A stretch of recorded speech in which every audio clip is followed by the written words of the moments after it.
Mango is the king of fruits. The king is at his court. All the fruits come to the court. "May I speak, king?" asked the apple. "May I speak, king?"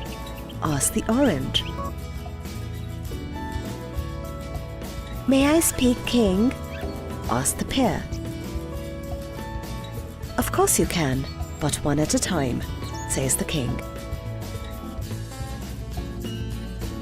"I am the best of all the fruits," says the apple. "No, I am the best," says the orange. "No, no, I am the best," says the pear. Mango the king smiles. "Stop, stop. We are all equal.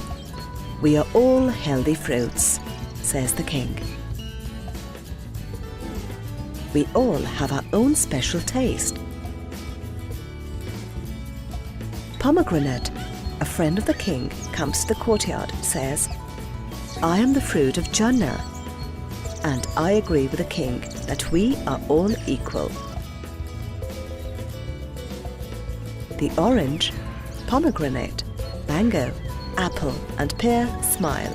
They are all happy.